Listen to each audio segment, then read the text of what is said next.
This video is sponsored by ZenReview.online. It's one of the review portal site.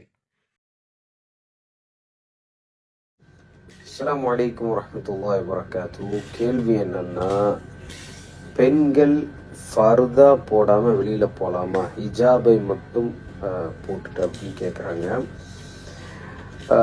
சில சகோதரிகள் தவறாக புரிந்து கொள்றது என்னென்னா, ஹிஜாப் என்றால் தலைமுடியை மட்டும் மறைக்கிறது. சிலர் பார்த்தீங்கன்னா தலைமுடியை மட்டும் மறைச்சிருப்பாங்க, அவங்க சுடிதாரையோ அல்லது ஜீன்ஸ் டிஷர்ட்டையோ டைட்டாக போட்டிருப்பாங்க.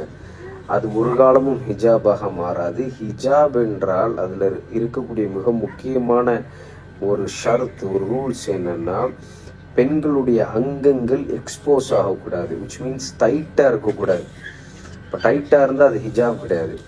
ஈவன் ஃபர்தா, அந்த கருப்பு ஆடை இருக்கு இல்லையா, ஃபர்தா, அதையே அணிந்து அது டைட்டாக இருக்கிற பட்சத்தில், கழுத்து தெரிகிற பட்சத்தில், ஏனைய அங்கங்கள் எக்ஸ்போஸ் ஆகிற மாதிரி அது இருந்துச்சுன்னா அதுவும் ஹிஜாப் கிடையாது. அது ஹிஜாப் அப்படிங்கிறது மிக குறிப்பாக ரொம்ப டைட் இல்லாமல் லூஸாக இருக்கிறது, உள்ளுக்கு இருக்கக்கூடிய அங்கங்கள் எதுவும் வெளியில் எக்ஸ்போஸ் ஆகாமல் இருக்கிறது தான் ரொம்ப முக்கியமானது.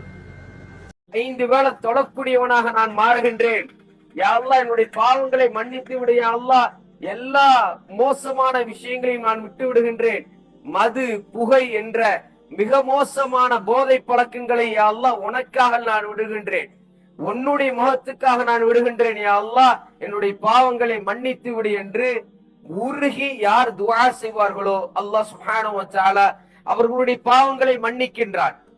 அல்லாஹ் சுப்ஹானஹு வ தஆலாவுக்காக நாம நம்மளுடைய வாழ்க்கையில மாற்றத்தை ஏற்படுத்த வேண்டும். சகோதர சகோதரிகளே, எத்தனை காலம் இப்படி வாழ போகின்றோம்? அல்லாஹ் சுப்ஹானஹு வ தஆலா அவனுடைய தண்டனை இறங்கும் வரைதான் இப்படி வாழ்வோம். அல்லாஹ் சுப்ஹானஹு வ தஆலா நம்மை தண்டிப்பதற்கு முன்னால் நாம் மாற வேண்டும்.